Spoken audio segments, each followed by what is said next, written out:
This is the Big O Show. This is the Big O Show.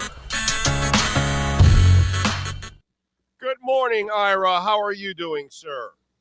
I'm doing well. This might have to be another morning of me telling you why you're wrong, but I'm doing good. How are you? All right, fine. Let's start off. What happened with Bradley Beal? Was the Heat really that interested? Yes, but to a degree. And here's what people are losing on the whole equation. Originally, when I first started reporting this and talking about this, the thought was the Heat were going to offer Lowry and Oladipo and a package of picks. However, the Heat wanted Duncan Robinson in the deal. For this reason, Big O, they could get off his money for the next 3 years.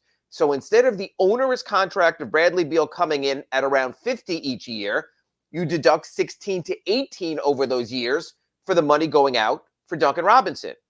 The reason the Wizards didn't want to take Lowry and Robinson is they wanted no money beyond this year. With Shamet and with Chris Paul, they're out of salary cap jail after the upcoming season. So even the Heat's offer package of first-round picks involved was not enough to tempt them if the Heat weren't going to give them purely expiring contracts. They really made that deal. The Heat would have offered Lowry, Duncan Robinson, and some sort of, not through the roof, but yes, first-round collateral. And Big O, the first-round collateral could have been as little as Jovic and number 18 on Thursday. It could have been as simple as that. The Heat still would have had 3 first-round picks to trade for Lillard or make it another deal. The Wizards basically said, we want no money back. We want nothing on our books after this upcoming season. They basically sold off Bradley Beal for nothing. They just kicked him to the curb. So I believe if the Heat would have offered Kyle Lowry and Victor Oladipo and picks, that the Heat could have made that deal. But the Heat did not want to take on the onerous money of Bradley Beal and still be sitting on the Duncan Robinson contract. That was the problem. The Wizards wanted no money in the future. They wanted, okay, Bradley Beal never happened. We're done. And starting in the 24 offseason, we can do whatever we want without that. I do agree with you. That's why the Heat also drew the line. The package of draft choices that will be offered for Damian Lillard will be far more significant than anything the Heat would have offered for Bradley Beal. So they were towing a line and keeping their options open. That depresses me. How so?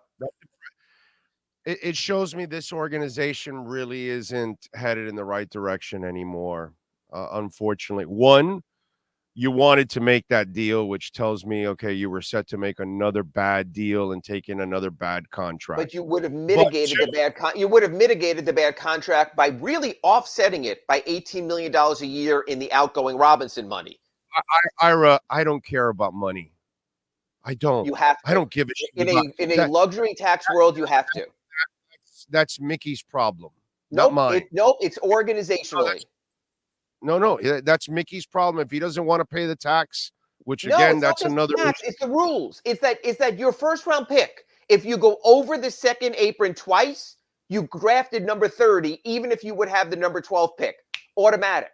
After the season, you cannot combine any 2 contracts in a trade, just player for player after next season. They have created rules that basically mimic a hard cap of the NBA. It would be the equivalent of you saying, Big O, you could pay your talent all you want, but you have to do your show outdoors and naked because you're not allowed to have a studio or clothes under the new salary cap. Big O, these rules are rules of the workplace like never before seen in the NBA. The owners have constructed a hard cap with giving the union the right not to call it a hard cap. The bottom line is, if you would make a Bradley Beal trade and hold on to the money you have, within 2 years, you would not be allowed to draft higher than number 30. You could never make a trade for another star ever again unless the money equaled, and the only equal money the Heat would have available with Bradley Beal's no-trade contract would be Jimmy Butler. Jimmy Butler would be the only player you could trade for a star. The rules are different than anything you and I have dealt with in the previous 3.5 decades of the Miami Heat. So if they would, wait a minute. So you're telling me that if they would have traded, but if they would have been able to make this trade, it would have precluded them from making the Lillard trade? if they would have made a trade and they would have been able to do Oladipo and Kyle Lowry to get Bradley Beal, it would have meant that they could have still done a Damian Lillard deal now, but starting in 2 years, the Heat would never draft higher than 30. They'd be locked into 30 by being a 2-time second apron team.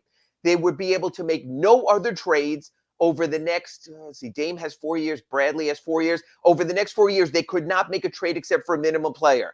Come the buyout deadline, when they got, I know you might not have loved it, but when they got Love and got Zeller, can't do that anymore if you're a repeater in the second apron also. The rules of the workplace, and I hope people understand this as we move toward the July 1st start of the new CBA and next year when it all kicks in, are not the rules we previously knew. Everything has changed. It's insane. The Miami Heat in 3 years, let's say Jimmy gets hurt, God forbid, okay? And they go in the lottery, Big O, and they wind up with the number 3 pick. Nope, you're a 2-time second apron team. You're picking at number 30. That's a hell of, you are risking your drafts. You're risking any future trades. You're risking, and you have and also no mid-level exceptions. You get no exceptions whatsoever. It's the word I would use, draconian. So you know what? This is why, and I don't mean to belittle Pat Riley. Please don't get me wrong. This is why you almost need Andy Ellisberg to become the face of the franchise and have him out front discussing this so we can put perspective on what's happening and what's not. After next year, the Heat can never put multiple players into a trade. They could never do what they did in the Shaquille O'Neal trade. They could never do what they did in the Jimmy Butler trade. Remember, Hassan went out, Josh Richardson went out to clear the money. Can't do that anymore. Has to be 1-for-1. The owners put themselves in this kind of jail because they wanted a hard cap. It's a different world. So the way they've put themselves, they have very limited resources and limited movement. No, if they would have done the Beal deal, they would have put themselves in salary cap jail. If they do the Damian Lillard trade, they put themselves in salary cap deal. Right now. Jail. I'm talking about right now. Oh, right now, no. Right now, they could, even if they're able to offload Duncan, have a mid-level exception this summer, or else they won't. To get any free agent, they could still aggregate contracts because they won't be at that second apron, depending on what happens to Gabe Vincent and Max Strus. So you have to decide, Big O, if you think the player, and I heard you were talking on your pre-talk before this, if you think the player puts you over the top as a championship contender, you lock in and you do it. You obviously don't think Bradley Beal. I don't disagree with you. You obviously do think Dame Lillard. I do agree with you. So let me willing. ask you something. Sure. If Tyler Herro was in Bradley Beal's spot on a bad team where he had to score a lot, how much would there be a difference between Tyler Herro and Bradley Beal?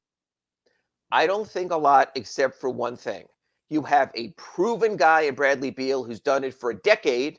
You have a guy like Tyler Herro who has been great as a sixth man and has been okay as a starter. You don't know. So this goes back to what you and I talk about.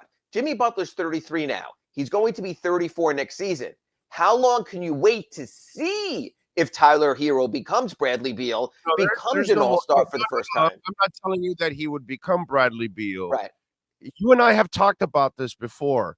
Players on bad teams are sometimes hard to judge. Absolutely. Because you don't really know how great they are because they're on a bad team. Somebody's got to score. Somebody's going to get all the shots.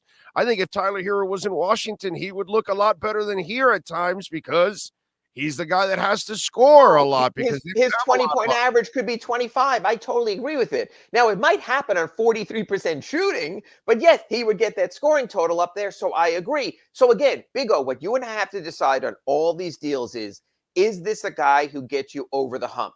Let's look at last summer. No.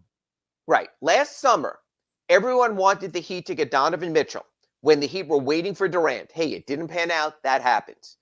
Donovan Mitchell didn't get the Cleveland Cavaliers out of the first round. I know he can score 50. I know he can be dynamic. But you know what? Just to the point that Orlando Alzugaray just made, Donovan Mitchell got a crap ton of points in Utah because Utah basically was a run-of-the-mill out in the middle of the playoffs every year. He got a crap ton of points in Cleveland out in the first round. So you're right. I will say this. You mentioned all the litany of Heat moves that didn't work out, from Tyler Johnson, Hassan Whiteside, James Johnson, Dion Waiters. I get that. Going forward now, the rules don't let you get out of jail. Remember how they shoveled all the crap? Okay, we're going to shovel James Johnson and Dion Waiters to the Grizzlies to get Andre Iguodala and Jay Crowder. We can move guys out in bunches. That's what they had done before. That's not going to be as easy right now. So you and I in Heat Nation have to agree. If you're going to make the mega trade, we have to all agree. With this player, the Miami Heat can win a championship. With this player, you can beat the Bucks, you can beat the Celtics, you can beat the Nuggets, or whatever team you come out of the West. I agree. If you're going to give me a big three of Bam Adebayo, Jimmy Butler, and Damian Lillard, you know what? I'm going to take that over Jaylen Brown and Jason Tatum and Marcus Smart. I'm going to take that over Embiid and James Harden and Tobias Harris. I'm going to take that over Jamal Murray, Nikola Jokic, and Michael Porter Jr. So, yeah, that's the difference. The next move by the Heat has to be surgical. And I agree, Big O. The Bradley Beal deal would not have been surgical. No, I just didn't know that the rules were that bad now. Well, they're just awful. It's a, so you can spend. Like this is becoming like the MLS, rules that we can't understand. Yes. So hopefully we can find someone who can fudge the rule for a year and not wind up in penalty hell like InterMiami was and the Herons were last season. But that's basically what it is. So it's just a matter of you have to. What the NBA is saying is this: you have to lock in your team. And you have to go this team. The Phoenix Suns have said, with these players, we're locked in. We believe that Booker and Beal and Durant can get us a championship. Now we'll see. Because they are going to have, not to be condescending, 8-ish Smiths on the end of their bench rounding out that roster. Yeah, no. And Beal can't defend. He's missed 100 games in the last 4 years. He scores less than 2 3-pointers a game, by the way.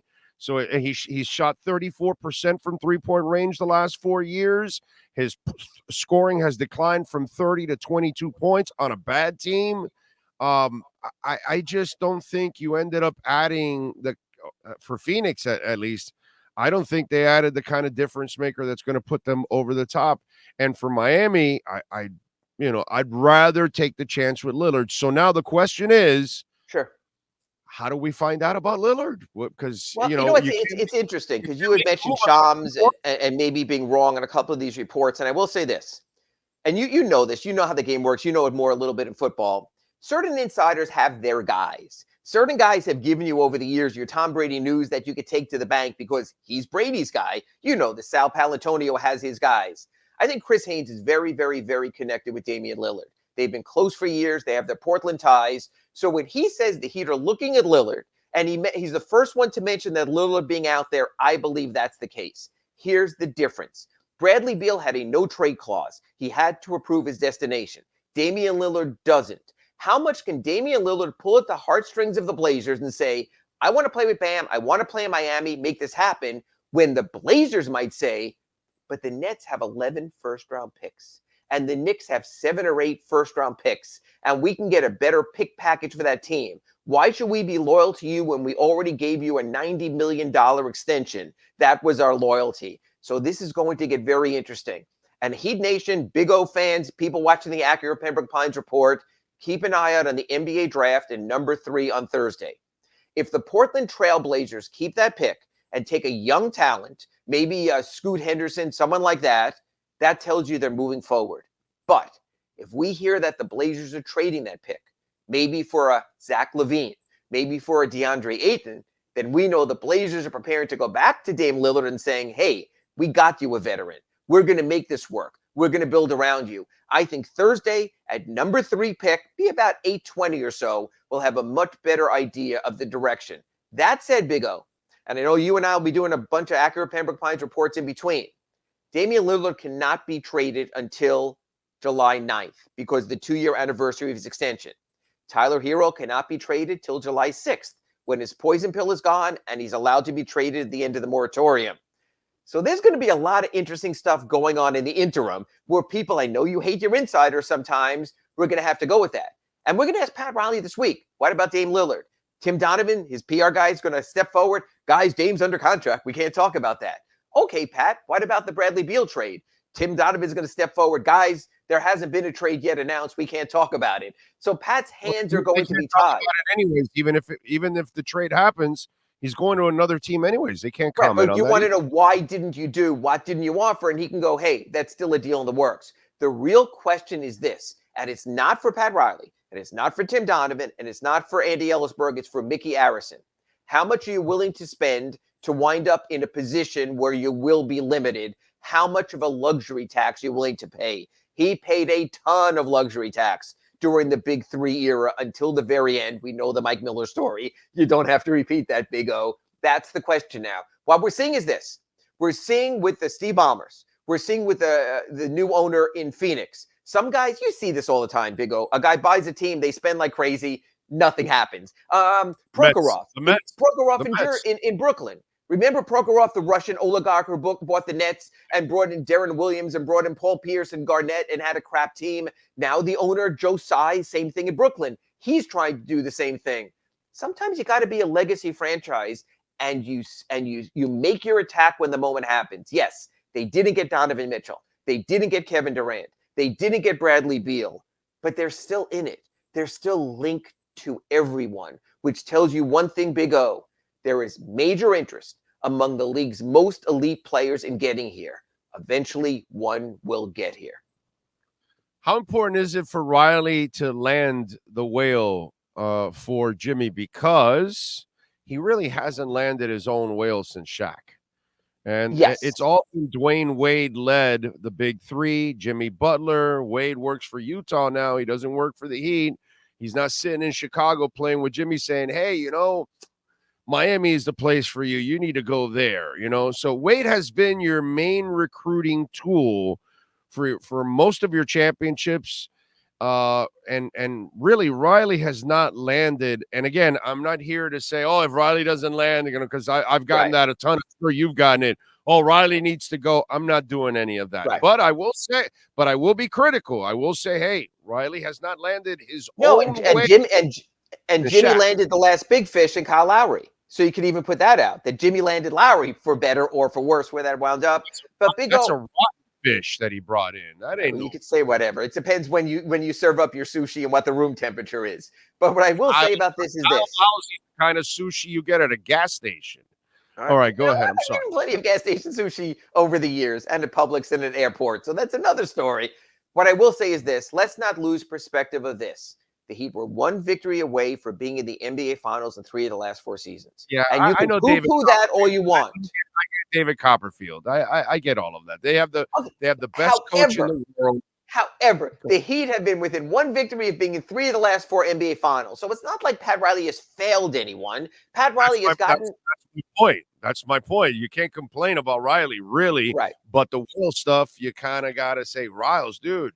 We've wasted 4 years of Jimmy. You had a shot at a title. If you could have had another real star. See, unlike you, if they trade for Lillard, then I would say your 3 stars are Butler, Lillard, and Caleb. Well, the only reason Lillard Lillard would come would be for Bam. So it's interesting. So if you talk about Dwayne recruiting the Big Three and Jimmy, Bam, because he played on the 21 Olympic team with Dame Lillard, they develop a relationship. And also, Lillard realizes his defensive shortcomings would be totally covered by Bam's defensive excellence in jumping out on the pick and roll and helping there. So Lillard, if he comes, would be because of Bam. So now we wait. Look, this could easily be another summer where we go through and you and I and our Acura Pembroke Pines reports list the litany of ones that got away. But I will say this, and this is what happened when I talked to someone on the Heat yesterday. They're in it, and they're in it for real. And it was not BS that they were negotiating with the Wizards. They were, but they were trying to negotiate on their own terms. And there's something to be said for that also, because eventually you could throw your money in the garbage. And then you know what you wind up as, Big O? The Brooklyn Nets with Kyrie Irving, Kevin Durant, and James Harden that didn't win diddly squat. You have to make the right moves and create the right chemistry. If there is no Lillard move, we're not going to hear about Kyrie or Zion, right? Like, these guys aren't going to go for those clowns, right? And I think the Kyrie thing is overblown. Again, we know that Shams has always had the Kyrie news, so I believe Kyrie sort of gets his message out through Shams about where he wants to go. That doesn't mean he's going. Now, again, if you're talking pennies on the dollars, just like the Suns did with Beal, and there are penny on the dollar opportunities for players, that's different. then you consider what that player can do. Zion is so young, maybe you consider that. But there's just a lot of names being thrown out right now. And those are not Dallas. If they don't keep Kyrie, have nothing. I mean, they're back to Luka and the Lukettes. They have nothing else there. And even New Orleans, until they develop their next gen star, they've got to be careful because they're in New Orleans. No one will care. They'll all go back and become Saints fans. So those teams have to be careful. Yeah, but keeping Zion there doesn't help because all he's doing is impregnating the woman in New Orleans. See, I'm going to talk more about his injuries. And then, folks, after the Acura Pembroke Pines report, I'll have Big O bring you up on everything else, all things TMZ. Okay. The other thing I got to ask you, were you shocked? Because you only had 10 games for him. Morant got 25. I was shocked that it wasn't half a season. But because I told you 30 the last time we talked. I upped it to like 40, half a season. Were you how surprised were you? Because it was a lot more than you thought. And were you surprised that it was 25? Well, remember one thing, it's open-ended. 25 games plus he must complete and show remorse and recalcitrance and all that. So we don't know for sure. You know what this reminds me of, Big O, is baseball arbitration. When the two sides come in at different numbers because they want to get the arbitrator to agree with them. So I think the NBA sat down with their lawyers and said, what if we go 26 games, 30, 36, half a season, 41? What do you think will happen on appeal? So I think Adam Silver believes he found his sweet spot where when there is an appeal, either with the union or just by John Morant's self, that they feel that the arbitrator will go, no, this is reasonable. So again, I think Adam Silver, if he had his own way, might have suspended him for the season. But because there is an appeal and arbitration process, he had to work through what he felt could reasonably get through. And that's the way he did it. Just like baseball arbitration, when both sides don't come in with the number they want, but they come in with the number they think will win. All right. And the other one is, the story sounds crazy. In today's world, we have no idea who's telling the truth, right? Sure. But this Conor McGregor story sounded absolutely crazy. And the initial story was the woman said she was forced into the bathroom by NBA and Miami Heat security and all that. And first of all, I don't think there's Miami Heat security during the NBA finals. And people have gotten that wrong. There is arena security. Heat security is on the floor protecting the players. Yeah. But it's all run by the NBA, really, not the Miami Heat at that point. Am I right there? In the finals, there's more NBA security, but in the lounges in that area, it also is Kaseya Center security. And the problem is... Wait a minute. Hold on a second. So clearly, that video showed no security had anything to do with leading her into that bathroom. She, on her own, grabbed his hand, and they both walked in. And obviously, his own security guy stood in front of the door or whatever. And to me, that video would have never come out that fast. But I think the NBA and the Miami Heat were like, bullshit. We're not going to get nailed with this. And they allowed that video to get out so they can clear their name, because it sounded so. You've been around this as longer than I have. NBA security is not going to be doing that kind of shit, dude. No, NBA security is down on the floor. They're doing that. They're staying out of it. The one thing I will say, when a celebrity uses a public restroom in an area, it is not unusual for his security to then say, wait till our guy does his business. Right. Now, this is different business, not for me to get involved, but that is very typical. I have been held sort of at arm's length. Wait a minute, until so-and-so comes out. That's the way it is. That also was a lounge area where you needed a wristband to get in. So when someone else says they try to access that area and were denied by arena security, well, you will be denied without the proper access to a lounge area. So you have that also. All of that said, between what happened to Bernie and what happened there, this guy is a total a-hole. And this is such a bad situation. If he is ever allowed in that arena, even if UFC wants to hold an event there, I will be very, very surprised. I think he winds up on a very limited, very small permanent ban list, and I think he should be. Because if I'm the Heat, and I'm Kaseya Center, and I'm the NBA, I want nothing to do with that guy. Oh, I would never defend Conor McGregor in my life. But in this case, it is a wacky story on her side, too. So I don't know who's guilty, but you get the feeling, right, that the NBA wanted to release this video right away to kind of clear their people, right away because she was putting the NBA and the Heat right in the middle of the whole crap. She backed up from her story after the video came out and it exposed Or her. maybe McGregor's people wanted it out there to sort of mitigate a person being a willing participant going into They don't control that video. The NBA controls that video. No, but you know what? But they also have money and TMZ. How do you think TMZ gets all of this stuff? If you have enough scratch to put into play, I believe that everyone has a price in TMZ world that you can get it done. Look, you don't bust the Heat force field unless the Heat lowers their force field. I think it's more of an arena thing than a Heat thing. Bottom line, that guy, this arena, not going to happen again. I mean, wow, that is crazy. By the way, did you find out if there are any heart attacks from celebrations in Charlotte? Because those poor people have been through George Shinn, and now Michael Jordan is selling the team. They must be happy as hell there in Charlotte, right? Celebrations. Two ways to look at it. Someone might finally spend and not look at every damn nickel and penny, or because they don't have a legacy owner, could the NBA look at that city market and going, you know what? We could do better somewhere else. And it's not like we'd be turning our back on Michael Jordan. So a little bit tenuous there also. But I got to tell you, the way Michael Jordan ran that team, I think they're better off, but they won't have the cachet when it comes to potentially bringing in players that, of course, you had with Michael Jordan. Yeah, I've said, I started to think about this weekend. Michael's a terrible businessman, clearly. He's kind of got lucky with this Hornets thing. He couldn't even cut his own shoe deal. His mom did. So I'm thinking if his mom ran the Hornets, they might have been better. I'm just saying. And all those people are involved. Okay, so bring a little air there. Yeah. That woman told the Nike guy, hey, my son is special. So right. She already had an eye for talent. And then she had an eye for business. And she cut a deal that was like forward thinking. She was like way ahead of everybody. Dolores Jordan should have run the Hornets. That's all I'm saying. Agreed. The Hornets probably would have been multiple champions at this point. Totally agree. Crazy stuff. Follow him on Twitter at Ira Heatbeat. Catch his work there at the South Florida Sun Sentinel. What are you working on at the South Florida Sun Sentinel? Posted my mock draft in case. Stories to teach us the rules, the new rules, because I tried to explain as I went, and maybe I'll get into that more in Sunday's column. Posted my mock draft today. There's actually real talent there available for the Heat at 18, including Jett Howard, the son of Juwan Howard, who played here at University School.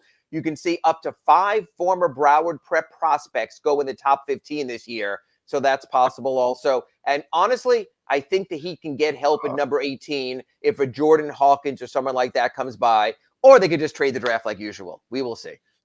It's funny how you brought that up because, he's had trouble landing a whale since Shaq in 2005.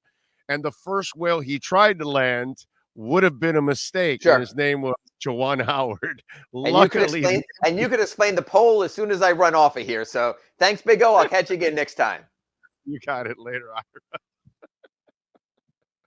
Ira doesn't want any part of it.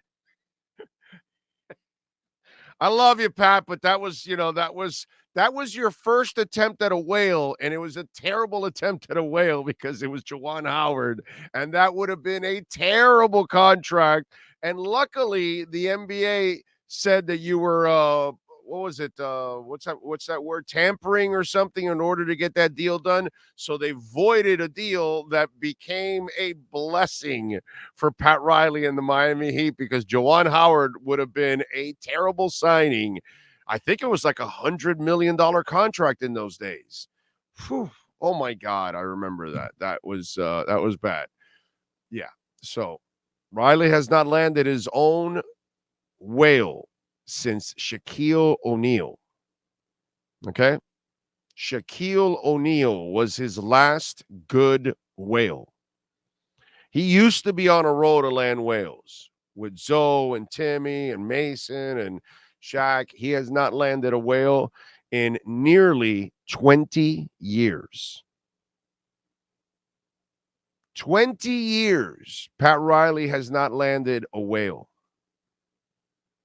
That's a long time, ladies and gentlemen, not to land a whale.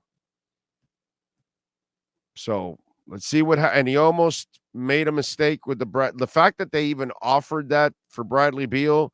And I get see, I didn't know anything about this whole salary cap thing now that puts a penalty on you. And I had no idea about that. I got to plead pure ignorance there. I had no idea that these are, now we've got all these new convoluted rules that I've got to get warmed up on and learn, because all these stupid rules, salary and finances get in the way of all these decisions nowadays. And I didn't realize that it penalizes them. And so that's why they had to try to get rid of the Duncan contract in the process. That's crazy. But you know what's even more crazy? They made the offer for Bradley Beal. And that's a little depressing because I'm not a Bradley Beal believer. I think that would have been a terrible trade to take on that salary. And I don't believe that they would have made the Bradley Beal and then Lillard thing. I need to be convinced that they're willing to continue to pay taxes, because they haven't been doing that in a long time. So I don't know. I need to see some of that. But yeah, it's rough, man. All right, that is our Acura Pembroke Pines Miami Heat and NBA report.